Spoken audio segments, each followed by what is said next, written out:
Although it may seem like House of the Dragon's fourth episode didn't have a lot of action, a lot of development did occur. Rhaenyra's eventual downfall has found its beginning, a new prince is on the way, and the show is set to drive a wedge between Queen Rhaenyra Targaryen and her husband, King Consort Daemon Targaryen. In the fourth episode, the story takes place in 5 different locales in Westeros, and in each of these parts, there are very many hefty changes from what happened in the original Fire and Blood novel. And that's why in this video, I'm going to be talking about each of these locations and exploring those differences.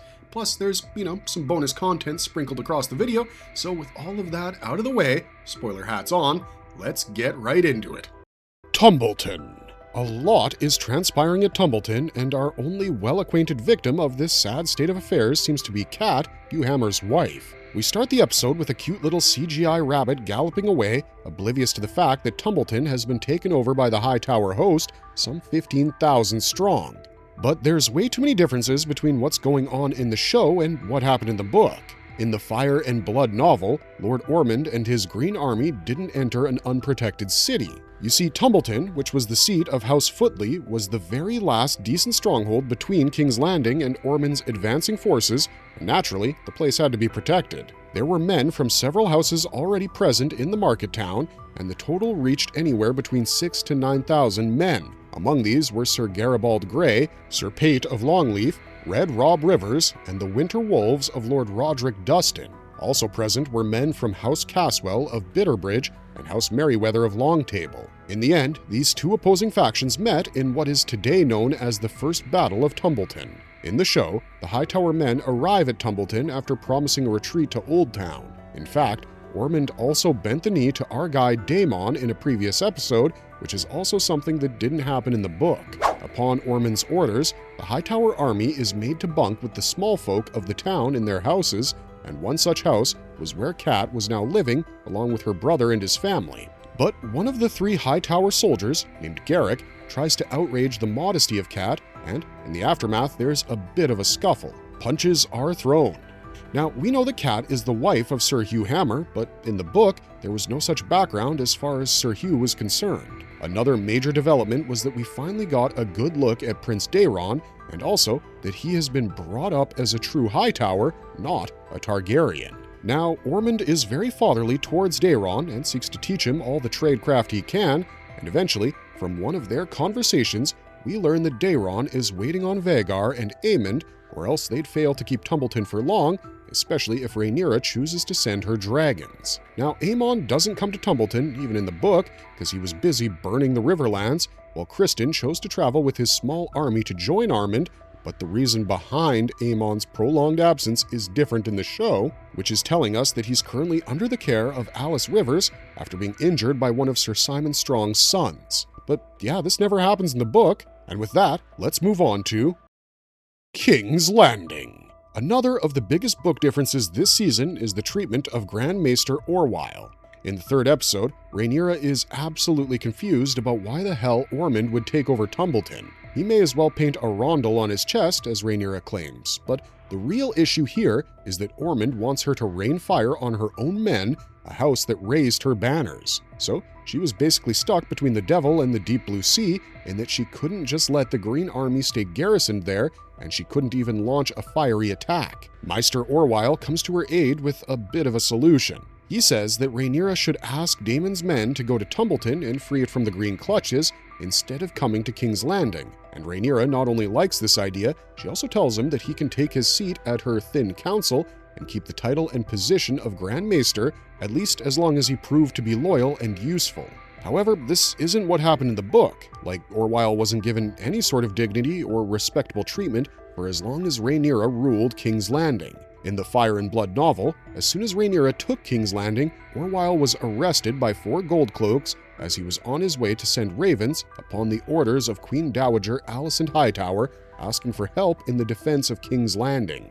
After this, he was sent to one of the black cells like so many other Green supporters and wasn't freed until much later, but that's not what's happening in the show. In fact, in House of the Dragon, a similar change is seen in the character of Alicent Hightower. While in the book she's kept in gold fetters and treated as a prisoner, Rhaenyra seems to be giving her much more importance and treating her with much more respect and dignity in the TV series. In fact, Rhaenyra kept going to Alicent throughout the 4th episode, either to learn about Ormond or to tell her that her father's remains had been sent to Old Town with good men.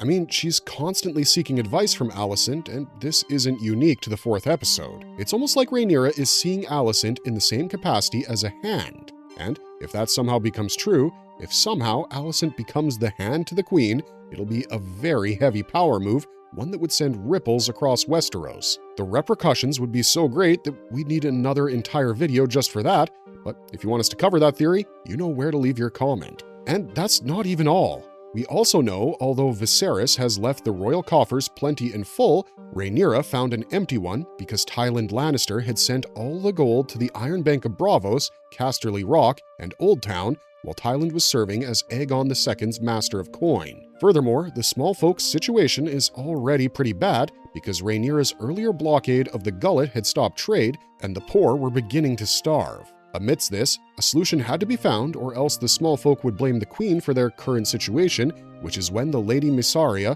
Rhaenyra's official Master of Whisperers, suggests naming a Master of Coin who could take the brunt of the small folks' anger, which is when Rhaenyra decides to name Sir Torrhen Manderly as the new Master of Coin. However, in the book, it was actually Lord Bartimos Celtigar who became her Master of Coin. Furthermore, Rhaenyra mentions that she might be called Maegor Returned if she attacked Tumbleton with dragons, but in the book, she was actually called King Maegor with Teats by the small folk because of the exorbitant taxes that Lord Celtigar had placed in order to fill the royal coffers. King Maegor was the second son of Aegon I and was so evil that he's remembered today as Maegor the Cruel. The man was ultimately found dead on the Iron Throne with his neck pierced by one of the blades from that wretched chair. Regardless, Sir Torrhen does bring up the point of taxes, but no conclusion was reached until the end of Episode 4. Lastly, at the end of this first set of scenes from King's Landing, we see Lord Corlys Velaryon mounting his horse with a bunch of Valyrian men to take care of the problem of the Triarchy raiders. When Alan tells him that the Queen needed her hand, he simply tells him that he is her hand, not her mouth, and that Alan should take over the position instead of him. But Corlys is simply abandoning Rhaenyra because he was denied the request of legitimizing his 2 bastard sons. It seems like he forgot how even just a few months ago he himself refused to even acknowledge that Adam and Alan were his sons, let alone have them legitimized as Valyrians, and it seems he also forgot how Jace died while protecting the Valyrian fleet. Now, from King's Landing, we move to Rook's Rest. The journey Aegon and Larys took after their escape told us a lot about how far the fallen king had fallen, but the thing is, in the Fire and Blood novel, this journey wasn't shown. It was just revealed that Larys helped Aegon flee with 2 of his children, but not only does Aegon leave alone, one of his surviving children hasn't even been born yet, but more on that later. In House of the Dragon, when we last saw these 2, they had slipped away during the battle between Rhaenyra's forces and the Triarchy. Aegon claimed that they needed to reach Rook's Rest because they still had allies there, but as they moved through the forest, his real reason became obvious. He wanted to see Sunfire, or rather what remained of Sunfire. Aegon reached the dragon's lifeless body and completely fell apart. And although the show is trying to tell us that Sunfire is actually dead, and Larys also agrees to the fact, we're pretty darn sure that Sunfire isn't really dead. And this belief was only made stronger when Aegon tells Larys that Sunfire is still alive, although he's not strong enough to move. I mean, it is quite possible that Sunfire is in some sort of coma. Plus, in the book, Sunfire doesn't die after the battle at Rook's Rest. All that happens is that one of his wings gets very torn and he struggles to fly. The Green Soldiers help him with food during this time, but in the end, Sunfire does fly again and finds his rider. Sunfire's incapacitated state is another major departure from the book, but I'm willing to bet a lot of money that Sunfire's still alive. Let me know if you're willing to bet against me down in the comments, and I'll come to collect my money soon. And finally, upon reaching Rook's Rest itself, Larys and Aegon find that they're going to be given a crash course on humility and the lives of small folk by one named Janos. It seems most men named Janos in Westeros are full of shit. I mean, remember Janos Slynt? The one who pulled babies from their mother's arms and slew them, all in the name of keeping the king's justice and following his orders. Harrenhal. Now, remember Criston Cole? Because after disappearing for a while, the story has finally caught up with him. The last time we saw Cole, he had watched Aemond fly towards Harrenhal on Vhagar, and the man became all rejuvenated. But by the time Cole and his army finally reached the castle, Harrenhal was in much worse shape than earlier, all thanks to Aemond. Then, Alis appears and asks if they are lost, to which Criston asks about the whereabouts of King Aemond. However, she doesn't tell him that Aemond was there, and even says that the entire line of House Strong is now ended. But when he finally hears that King's Landing has fallen to Rhaenyra, he finds himself completely caught off guard and shaken. His second-in-command, Gawain Hightower, suggested they regroup with Ormond at Tumbleton. Now, that sounded like the obvious move, but Cole rejected it. Instead, he decided to hold the Riverlands and give Ormond more time to build his forces. More importantly, he laid out a different strategy altogether. Rather than meet dragons in open battle, his army would strike from the darkness and fight without dragons of their own. In other words, Cole had no intention of surrendering, even after Rhaenyra's biggest victory. And of course, during this entire sequence at Harrenhal, there were a few changes that were made when compared to the book. In Fire and Blood, Aemond was still present at Harrenhal with Criston, but Gawain was not. The man was killed by the Goldcloaks when Rhaenyra took King's Landing. Furthermore, in the book, there came a time when the combined armies of Aemond and Criston Cole found themselves trapped in a pincer move orchestrated by the Blacks. Plus, Rhaenyra wasn't sitting on the Iron Throne. Suddenly faced with these two challenges, Aemond and Criston disagreed on what their next move should be.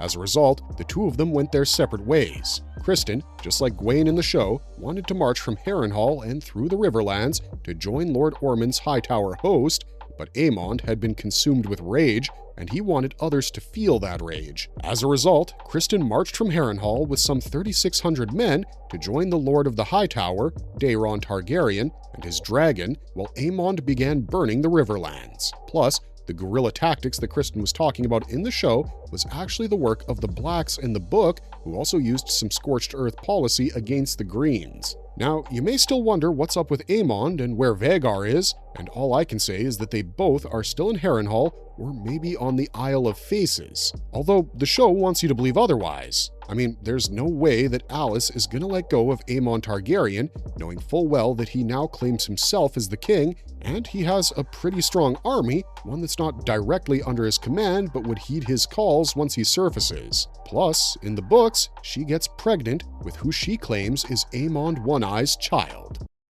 King's Landing Part 2. So Aemond is of course missing, and even the Greens have no clue where he is, and unless Aemond has flown to Old Valyria to spend the rest of his days among the Stone Men, Rhaenyra wouldn't be able to calm him down, and also explains to her that after having lost so many things in such a short span of time, perhaps the man needed a good fight. But there are rats nesting in the model city, and Rhaenyra is annoyed with them, with how they've made the entire Red Keep their breeding ground, which is when Alan tells her that they used to keep cats on board ships to take care of the rat problem. Now, as we mentioned earlier, Corlys never leaves King's Landing to find random Triarchy men, and secondly, after Aegon II had killed all the rat catchers after the murder of Prince Jaehaerys, it was Otto Hightower who brought innumerable cats to the Red Keep. The more important difference from the book is the one pertaining to Ulf White and how his actions pretty much plant the seeds of hatred in the minds of the common folk for their brand new queen. Sir Ulf White wandered through King's Landing and noticed graffiti across the walls that branded Rhaenyra the Queen of Bastards. The message had obviously come from Hightower supporters who still refused to accept defeat. Ulf, however, seemed far less interested in politics than in enjoying his new fame. He returned to his old tavern, bought drinks for everyone, and finally told stories about his dragon and his bloodline with actual proof instead of guesses. He enjoyed the attention, although I did notice he hesitated before parting with all that coin at once. Later, Ulf comes to see the queen. He asked for favors on behalf of friends from his favorite tavern, and Rhaenyra patiently explained something that he clearly had failed to grasp all the while. He no longer belonged only to himself, he belonged to the crown. If someone stabbed him in a tavern, they weren't attacking Ulf alone, they were attacking one of her dragon riders, and therefore weakening her rule, and in turn, such an act would weaken the fragile peace of King's Landing. More importantly, losing Ulf also meant risking another dragon, so his carefree tavern visits had officially come to an end. Ulf hated that answer. Looking for a way to regain some of that lost pride and trying to hurt the queen back, he told Rhaenyra about the graffiti he had found earlier. He suggested her own subjects believed their queen lacked kindness. On the surface, it sounded like he was trying to give some useful information, but in truth, he only wanted to hurt her pride, and it worked. Rattled by the insult, Rhaenyra ordered the Gold Cloaks to erase every message and hunt down those responsible. Ironically, that reaction probably did more damage than the graffiti itself. Most people don't really care about a few words painted on a wall because they had come to love the queen who had attacked the storehouses of the noble lords and ladies. But now, things were going to change. Rhaenyra asks the graffiti to be removed and those found responsible brought to justice, and later in the episode, we see the Gold Cloaks rounding up just about anyone, dragging them in the middle of the night from their beds, and this won't sit right with the small folk. This is going to be the start of Rhaenyra's era as Maegor with teats, but as I explained earlier, in the book, the small folk come to hate Rhaenyra the most for her exorbitant taxes, and adding fuel to this fire were some other characters, some of whom we may see later on in the show. The Vale. Contrary to what happened in the book, Daemon goes to the Vale to treat with Lady Jane Arryn in order to secure some gold for the Red Keep's upkeep and to provide for other needs such as buying alms for the small folk, paying the Gold Cloaks, and more. However, in the book, Daemon doesn't do all this because the need for the gold was slightly mitigated thanks to the taxes that Celtigar had imposed. And since Aemond was still on the loose, Rhaenyra had sent Daemon and Nettles and their dragons Caraxes and Sheepstealer to look for Aemond and put an end to him. However, that's not what's happening in the show. After Daemon takes the gold from Lady Jane and puts it on his dragon, he finds Caraxes terribly anxious and not listening to his commands. Despite Daemon asking him to serve and obey, Caraxes remembers that Zaldrizes Buzdari Ixos Deor, meaning a dragon is not a slave. The red worm disobeys and flies in another direction until he's reached this mysterious cave, and if you've been following the show, it must have been evident what Daemon was going to find inside. In that cave, he finds Sheepstealer and Rhaena, his daughter with Princess Laena Velaryon. Rhaena was in a sorry state, much worse than the previous episode, and by the end of the season, she would become much, much worse. Rhaena had managed to mount Sheepstealer, much like Nettles had done in the book, and similar to how Nettles became a bone of contention between Rhaenyra and Daemon, Rhaena will prove to be the same for the TV show. You see, Daemon agrees to Rhaena's request to not tell the queen about finding Sheepstealer's rider, and by doing so, he was basically betraying her. He instead kills and burns a local shepherd and claims he was the rider. Of course, Sheepstealer and Rhaena will once again take flight, and the truth will be out in the open, thereby damaging the trust that the royal couple now shares. King's Landing Part 3. So a few more things happen here at the small council meeting, things that are totally an invention of the TV show, so we're not going to get into them, and keep the focus on the differences. The third time we come to King's Landing, we see that Alicent is helping Helaena button her sweater, but before she could, Helaena pulls away.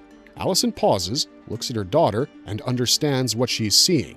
You see, Helena's bosom had grown larger, and maybe her belly had as well. Now, if you ask me, this scene leads to a huge reveal that Helaena is pregnant. But how? I mean, her husband, Aegon, isn't present in King's Landing at the moment, so the only logical explanation is that he knocked her up before the Battle of Rook's Rest, or maybe before Jaehaerys was killed. But this puts a huge gap between Helena's pregnancy reveal and Jaehaerys' murder at the hands of Blood and Cheese. I don't think Aemond or anyone else would be the father because we know that Aemond likes older women, like much older women, and either way, this kid is going to be Prince Maelor Targaryen, who, in the book, had very much been born the night Blood and Cheese entered the Red Keep to do their deed. In fact, in Fire and Blood, Helaena actually chooses Maelor when she was asked to choose which kid she wanted killed, and since she thought that Maelor was just a few months old and wouldn't understand what was happening, she chose Maelor. But the two evil men instead picked Jaehaerys. This broke Helaena in the book, and she could never look at her surviving son again. Although, later in the book, Maelor faces a fate much worse than what Jaehaerys faced, but we're not getting into that yet. In the show, if Helaena really is carrying a child, then perhaps Maelor will finally arrive in Season 3. Tumbleton Part 2. Back in Tumbleton, things had already started to rot from the inside. Cat moved through the streets with real unease, while Ormond's soldiers settled into the town as if they owned it.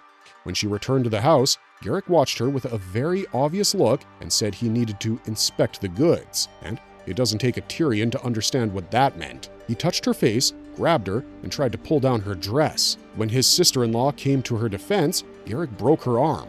Then he turned on Cat's brother and beat him too. The scene cut away before it got worse, but the point had already been made. Some of the Hightower men had made up their mind that this city was ripe for a sacking. But when the matter reaches Ormond, he ruled that Garrick had broken guest right, and because he had attacked Cat, he would be gelded and have his arm broken.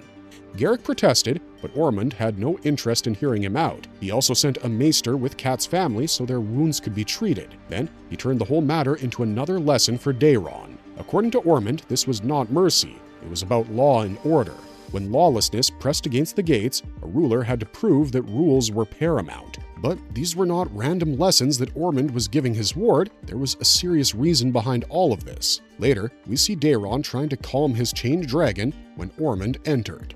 The dragon clearly didn't like him, and the feeling was mutual. Ormond told Daeron he was a good boy, but then he said that there was a taint in his blood. He called dragons abominations, which echoed what the High Septon had said earlier. So, perhaps the Faith and Ormond had more in common than Orwyle earlier told Rhaenyra. Anyways, Ormond also refused to accept that men had beaten him. In his mind, dragons had decided everything, and because Rhaenyra sat on the Iron Throne, which she could not accept, he needed another answer. That answer came in the form of Daeron.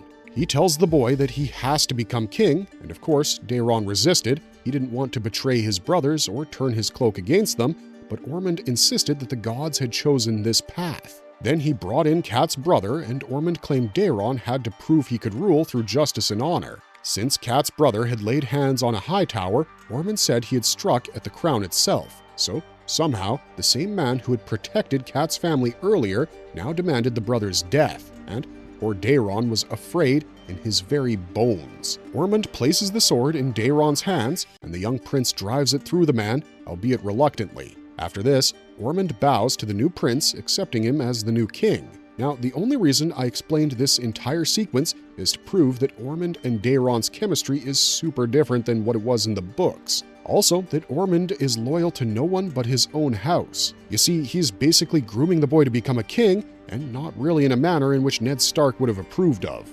Ormond is basically intimidating Daeron into submission, and if that kid ever becomes king, he would be nothing more than a puppet in Ormond's hands, which means that Ormond would be the de facto ruler, while Daeron was a mere figurehead. In the book, however, Ormond was not nearly so cunning. Sadly though, that's all we got for you this time, folks, but if you liked this video, please consider hitting those like and subscribe buttons to let us know. Those 2 small clicks will help us tremendously in bringing you more of these marvelous videos, so thanks for watching, stay safe out there, and we'll see ya in the next one.